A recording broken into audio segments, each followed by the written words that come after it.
네, 안녕하세요, 여러분. FP 전문성 향상을 위한 세금 상담 실전 부동산 세제 강의하고 있는 김하나 세무사입니다.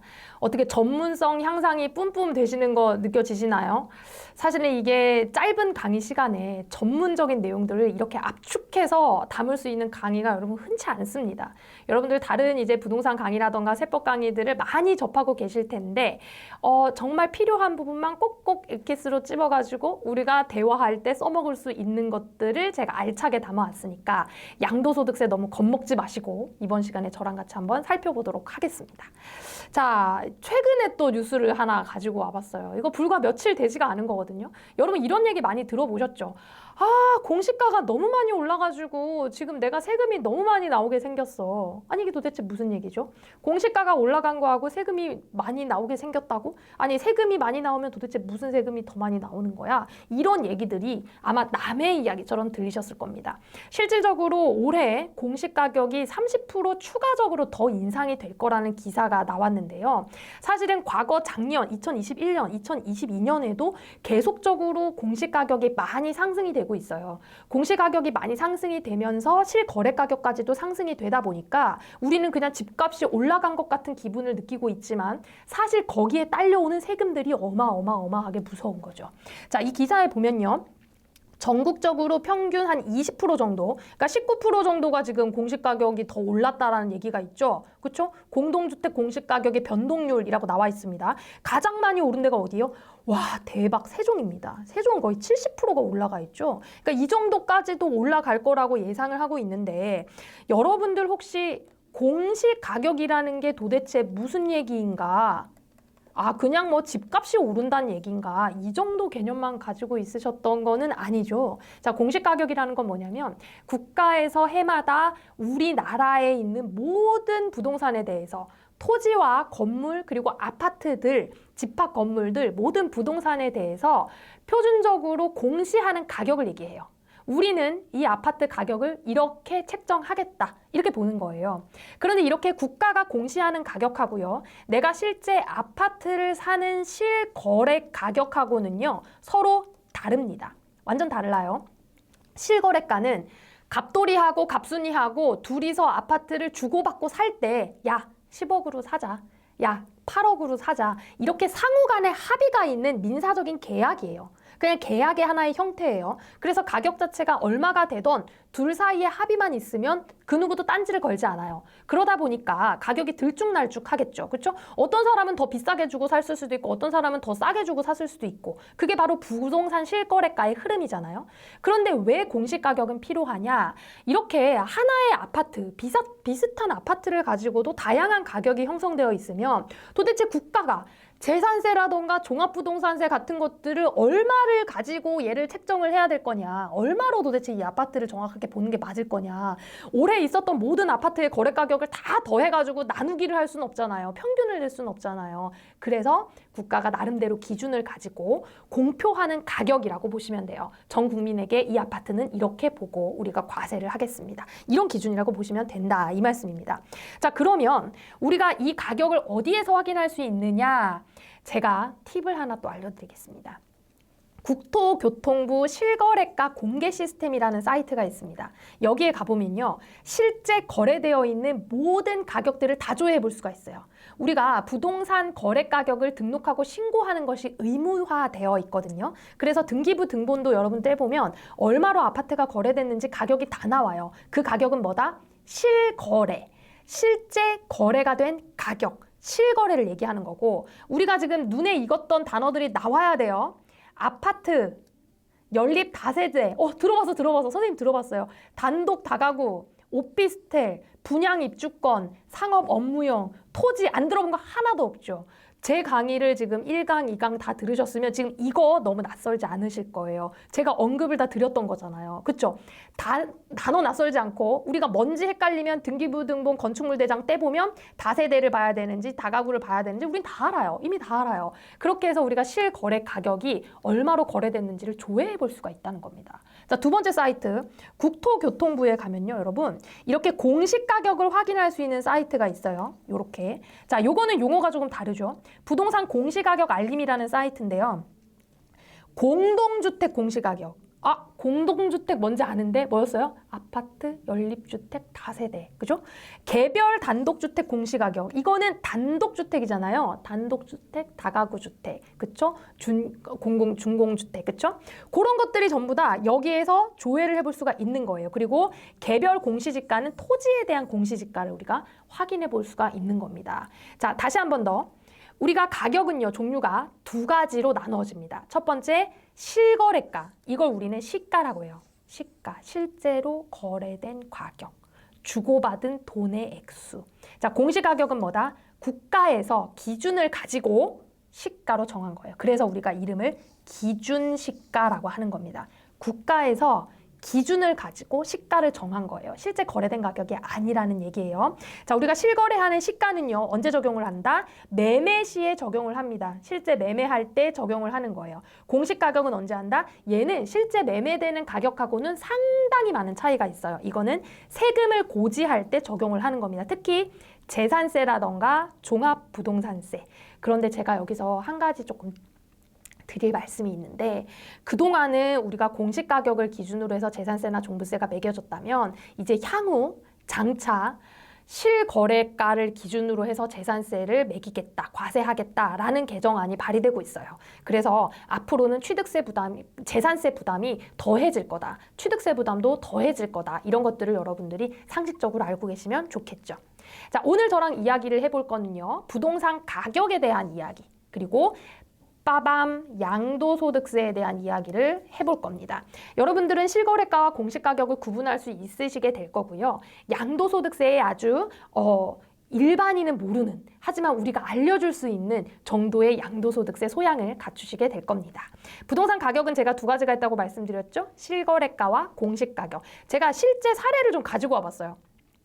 우리 부동산 실거래가 공개 시스템에 가가지고 어떤 하나의 부동산을 지금 가지고 왔거든요. 자, 제가 조회를 해봤어요. 우리 여기 이제 아파트인데 얘를 실거래가 있었는지 실거래가 조회 시스템에 가가지고 2021년에 거래된 것이 있냐를 봤더니만 5월에 거래된 게 있더라고요. 5월에 자, 얼마에 거래됐어요? 이게 이제 10,000원 단위니까 7억 9천에 거래된 거예요. 몇 층? 11층. 자, 11층 아파트를 몇 호인지는 몰라요. 11층 아파트를 2021년 5월에 7억 9천만 원에 계약을 했습니다. 요렇게 실거래가를 딱 우리 아파트라던가 주소를 치면 나온다는 얘기죠.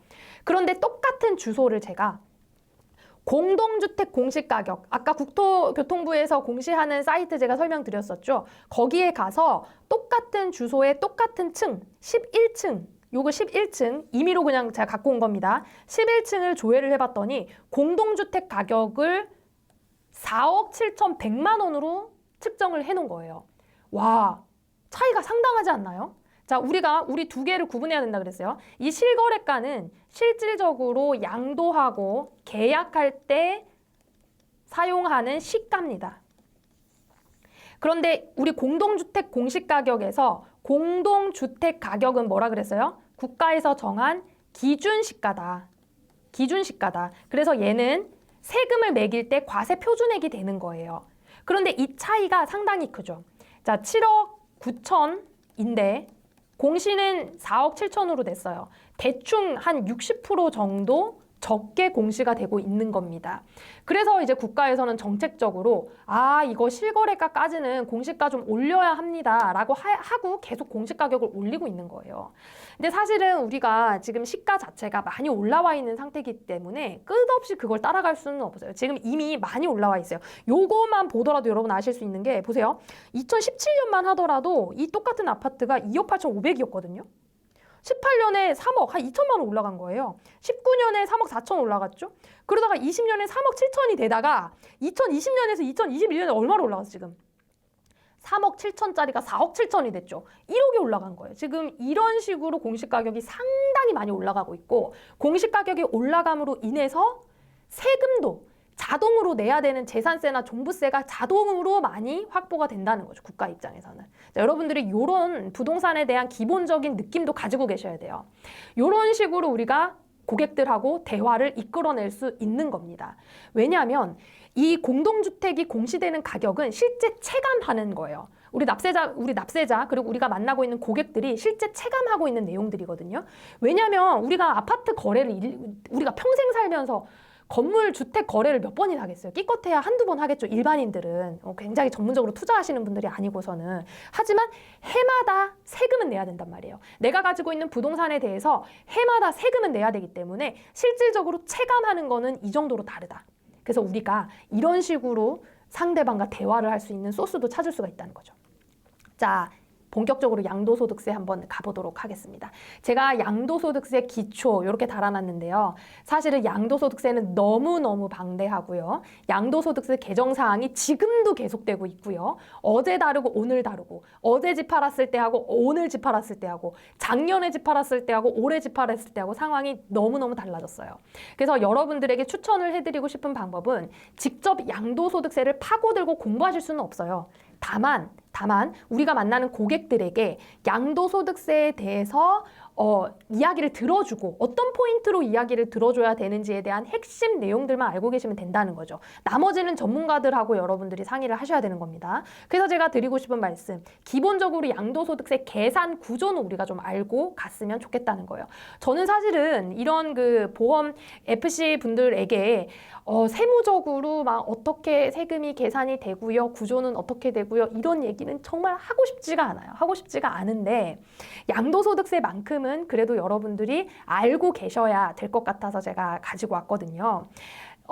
기본적인 세팅은 이렇게 보시면 돼요. 집이라는 거는요, 내가 취득을 해서, 부동산이라는 건 내가 취득을 해서요, 언젠가는 내 손을 떠납니다. 내 손을 떠나는 방법을 제가 아주 잠깐 지난 시간에 말씀을 드렸는데, 누군가에게 팔거나 아니면 누군가에게 증여하거나 공짜로 주거나, 돈 받고 팔거나 공짜로 주거나, 또 어떻게 돼요? 내가 죽으면 어떻게 돼? 상속이 일어나거나, 이런 식으로 결국에는 내 손을 떠나게 돼요. 결국에는 내 손을 떠나는 시점에 뭐가 발생한다? 세금이 발생합니다. 이때 발생하는 세금이 양도를 했다면 양도세가 발생하는 거고, 증여를 했다면 증여세가 발생하는 거고, 상속을 했다면 상속세가 발생하는 거야. 아니, 이렇게까지 쉽게 정리를 해주는 게 어딨어. 그죠? 너무 쉽죠? 일단 기본적으로 그 세팅을 가지고 계시면 여러분들이 이해를 하셔야 될 거는 가격이에요. 내가 취득할 때 얼마에 샀냐? 취득할 때 얼마에 샀냐? 그리고 내가 지금 팔 때 얼마로 파냐? 팔 때 얼마로 파냐? 자, 그것이 바로 취득가액과 양도가액의 의미입니다. 내가 취득을요, 3억 원에 했다고 보죠. 근데 최근에 집값이 되게 많이 오른 거예요. 그래서 8억 원이 된 거예요. 8억 원이. 8억 원이 된 거예요. 그러면 3억에서 8억만큼의 차이, 요게 바로 양도 차익이라 그러고, 이 5억을 우리가 양도세로 내야 하는 기준 금액이 되는 겁니다. 그래서 보면 양도가액에서 여러분 취득가액을 차감했죠?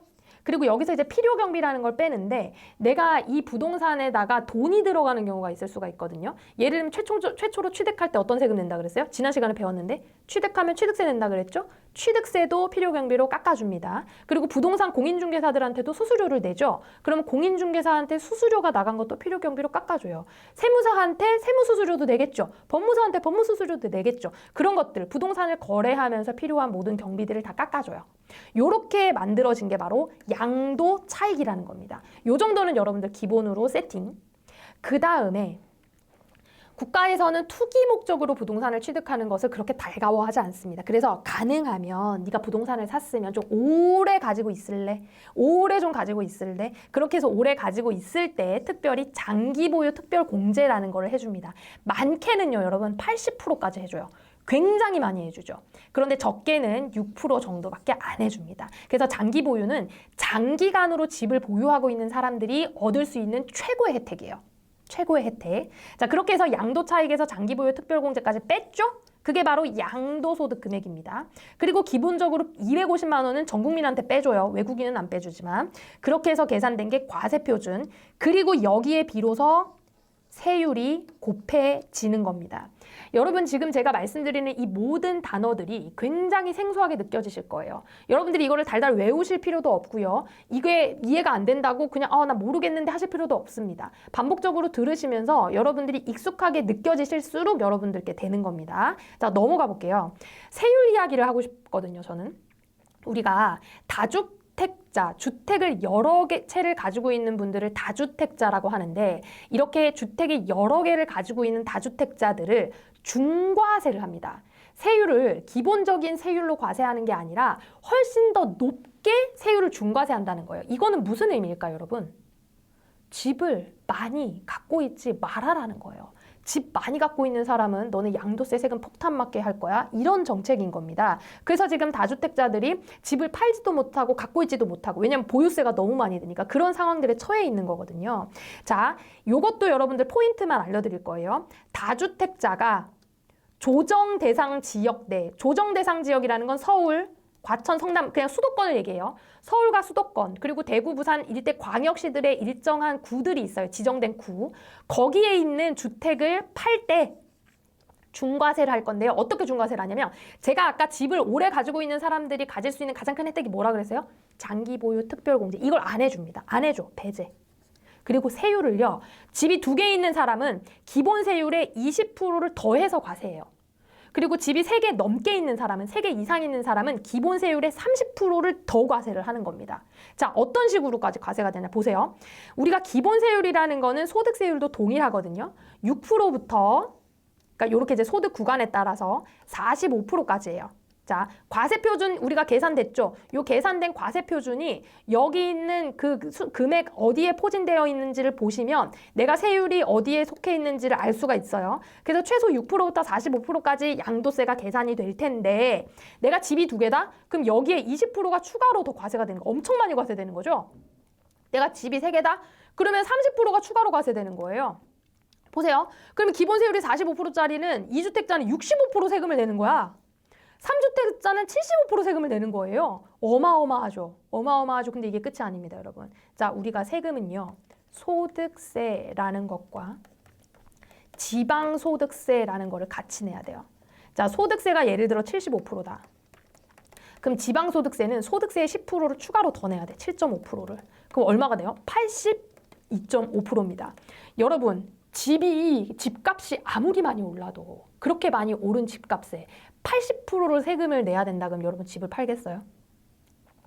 생각을 해보셔야 되는 문제가 되는 거죠. 그래서 이 양도소득세가 굉장히 어려운 거고 양도소득을 어떻게 양도를 할 거냐 말 거냐를 판단을 하기 위해서 기준을 잡기도 굉장히 어려운 겁니다. 여러분들이 이런 분위기를 정말 알아두시는 것만으로도 굉장히 전문성 향상에 도움이 되실 거라고 저는 확신을 합니다. 자, 1세대 1주택 양도소득세 비과세는 여러분들을 위해서도 알아두시는 게 좋습니다. 우리가 앞에서 얘기했던 다주택자는 너 집 왜 이렇게 많이 갖고 있냐, 투기하지 마라, 투자 그만해라, 이런 차원으로 중과를 하고 있다라면 내가 살기 위해서 집을 하나 가지고 있는 사람들은 어떻게 해야 돼요? 혜택을 줘야 되겠죠. 그래서 집을 한 세대가, 우리 가족이 집을 하나만 가지고 있으면 이 집을 팔 때 다른 집으로 이사 가기 위해서 파는 거잖아요. 그래서 세금을 매기지 않습니다. 이런 걸 바로 비과세라고 해요. 만약에 집을 하나 가지고 있는데 거기에 세금을 매겨버리면 나는 다른 집으로 이사 갈 수가 없어. 거기서 세금을 다 떼고 났는데 무슨 돈으로 이사를 갑니까? 그렇죠? 이거는 주거의 안정을 위한 국가의 정책이라고 보시면 될 것 같아요. 요건이 있습니다. 요건. 1세대가 우리나라에 주택을 하나만 가지고 있어야 돼요. 그런데 얘를 1년씩 갖고 있거나 이러면 안 돼요. 그거는 전부 다 투기 목적이라고 보는 겁니다. 2년 이상 보유하고 있어야 돼요. 2년 이상.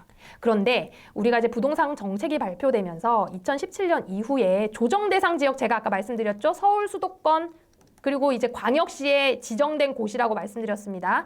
여기에 있는 주택은요, 거주도 2년을 해야 돼요. 그래서 여러분들 이런 얘기 많이 들어보셨을 겁니다. 2년 보유도 하고 2년 거주도 충족을 해야지 1세대 1주택 비과세가 되는구나. 요거는 아주 상식적인 거. 집이 하나 있는 사람들은 모두가 알고 있는 겁니다. 그래서 여러분들도 요 포인트를 잘 기억을 해주셨으면 좋겠고요. 특히 2021년부터 변동된 사항이 하나가 있는데 사실은 1세대 1주택 양도세 비과세에도 한도가 있었거든요. 그게 뭐냐면 주택의 거래가액이 12억까지는 비과세를 하는 한도가 있습니다. 이게 작년까지는 9억 원이었어요, 여러분. 9억 원부터를 우리가 고가주택으로 인식을 하기 때문에 9억까지만 비과세를 적용해주고 9억이 넘는 집을 팔았을 때는 9억이 넘는 부분에 대한 거는 세금을 과세를 했었어요. 그런데 집값이 너무 많이 올랐잖아요. 그래서 9억으로 가니까 1세대 1주택인데 양도세를 내야 되는 사람이 너무 많이 생긴 거예요. 그래서 12억으로 이게 개정이 되었다는 거. 그 정도는 여러분들이 알고 계시면 좋을 것 같습니다. 그래서 지금은 12억까지는 비과세, 12억을 초과하는 부분에 대해서는 양도세를 과세하게 되어 있다. 그게 바로 1세대 1주택 양도소득세 비과세의 핵심 포인트입니다. 자, 1세대에 대한 의미는 우리가 생계를 같이 하는 우리 모든 가족 단위다라고 보시면 되고, 배우자가 없더라도 있잖아요. 여러분, 나이가 30세 이상이면 독립할 수 있잖아요. 그렇죠? 독립할 수 있는 소득과 나이가 되면 1세대로 분리할 수가 있어요. 그래서 자녀가 집이 있다 그러면 세대 분리를 해서 1세대 주택씩 가지고 있을 수 있는 방법을 생각해 볼 수도 있는 거겠죠. 자, 1주택이라는 거는요, 모든 주택을 얘기하는 거예요. 모든 주택. 그런데 우리가 첫 번째 시간에 배웠던 거를 떠올려 봅시다. 다가구는 소유자가 한 명으로 등기된 집 하나예요. 그래서 거기에 막 내가 원룸을 12개를 만들어 놨다 하더라도 이거는 집이 12개가 아니라 집이 하나인 거야. 하나. 1세대 1주택이 적용이 되겠죠. 그래서 주택 구분이 굉장히 중요했던 거예요. 여러분, 그렇게 정리를 할 수가 없다니까. 자, 그리고 우리가 만약에 겸연주택이다, 다세대 주택이다. 그러면 다세대 주택은 등기가 전부 다 9개다 그러면 9개가 등기가 돼 있죠. 이거는 집이 9개인 거예요. 아시겠죠? 그러니까 그런 식으로 여러분들이 1주택이 어떻게 파악이 되는지도 생각을 해보시면 좋겠습니다. 자, 마지막으로 제가 양도소득세, 절세, 이거는 여러분들이 상담할 때 그냥 이렇게 써먹으시라고 제가 조금 제안을 좀 드립니다. 일단은 취득 단계에서는 부부 공동명의 혹은 뭐 가족이 됐거나 공동명의 하는 게 나중에 향후 양도소득세, 절세 입장에서는 굉장히 도움이 많이 됩니다. 그리고 이제 공동명의를 했을 때 다른 세금에 있어서도 분산이 돼갖고 세금이 부과가 되는 부분들이 있기 때문에 사실은 좋은데 이건 좀 번거롭긴 해요. 절차상. 좀 번거롭고 또 그 개인의 소득 형편에 따라서도 달라질 수 있기 때문에 요건 아주 그럴 수 있겠구나 정도로 알아두시고요. 보유 단계에서는 여러분들이 비과세 보유 요건을 충족하는 게 가장 중요하죠. 아까 말씀드렸던 거 2년 거주, 2년 보유. 그러니까 거주라는 거는 실질적으로 전입이 되어서 그 집에 살고 있어야 돼요. 그러니까 그런 것들을 만족시키는 게 가장 중요하겠죠. 그리고 부부간에 이제 증여도 할 수 있는데 부부간에는 증여가 6억까지 공제되는 거 여러분 이미 공부를 하거나 들어보셨었죠? 그러니까 그런 식으로 증여를 이용해서 절세 효과를 누리실 수도 있습니다. 혹은 또 내가 다주택자라서 임대사업을 영위하고 있다 그러면 임대사업자 등록을 할 수도 있는데 사실 이 부분은 정책적으로 너무 많이 변동이 많아요. 그래서 이런 것들은 잘 전문가와 상담을 하고 진행을 하시는 게 좋겠습니다. 자, 양도 단계에서는 어떤 절차가 있나요? 뭐 이런 경우는 잘 없겠지만 내가 갖고 있었던 오피스텔 가격이 떨어져가지고 오피스텔을 손해보고 팔았단 말이에요. 원래 가지고 있었던 가격보다. 그랬을 때는 양도 차익이 발생하는 게 아니라 양도 차손이 발생하게 돼요. 그러면 동일한 과세 기간 내에 다른 부동산을 팔았다. 그럼 이게 통산이 돼요. 퉁쳐진다는 얘기죠. 그러니까 그런 경우도 있을 수가 있다는 거 하고요. 그리고 1세대 1주택 비과세가 가능한지는 반드시 판단해 보셔야 됩니다. 내가 집을 가지고 있다가 다른 집으로 이사 가기 위해서 다른 집을 샀습니다. 그러면 일정 기간 내에서는 2주택이죠. 하지만 일정한 기간 내에 이 주택을 양도하면 마찬가지 비과세 적용을 받을 수 있는 다양한 방법들이 있습니다. 그런 것들도 여러분들이 앞으로 차차 더욱더 전문적으로 공부해 나가실 수 있는 동기부여가 됐으면 좋겠어요. 자, 저랑 같이 총 3번에 걸쳐서 부동산 세금을 정리를 한번 해봤는데요. 저는 어떠한 세법에 뭐 어떤 정해져 있는 이론을 여러분들에게 정보로 전달을 해드리기보다는 정말 실질적으로 여러분들이 부동산에 관심 있는 VIP들 그리고 부동산에 관심이 있는 젊은 세대들을 만났을 때 직접 할 수 있는 이야기들을 전달해드리고 싶었어요. 그래서 첫 번째 시간에 여러분들이 여기저기서 주워들었지만 정리가 안 되었던 부동산의 종류에 대해서 제가 말씀드렸고, 두 번째 시간에는 부동산을 가지고 있는 단계마다 발생할 수 있는 세금에 대해서 정리를 제가 해드렸습니다. 그리고 부동산을 취득할 수 있는 다양한 방법도 말씀을 드렸었죠. 그리고 오늘은 공시가액과 그리고 실거래가의 차이와 그리고 양도소득세에 대해서 제가 여러분에게 강의를 드렸습니다. 저랑 같이 했었던 이 시간이 여러분에게 좀 동기부여가 많이 되셨으면 좋겠고, 여러 번 반복해서 들으시면서 어려웠던 단어라던가 용어들을 다시 한번 차근하게 다 잘 정리하실 수 있었으면 좋겠고요. 그리고 다른 부동산 강의나 세금 강의를 통해서도 앞으로 전문성을 향상시키면서 우리 업의 자부심을 가지고 여러분 열심히 일하셨으면 좋겠습니다. 들어주셔서 감사하고요. 또 다음 기회가 되면 만나 뵙겠습니다. 감사합니다.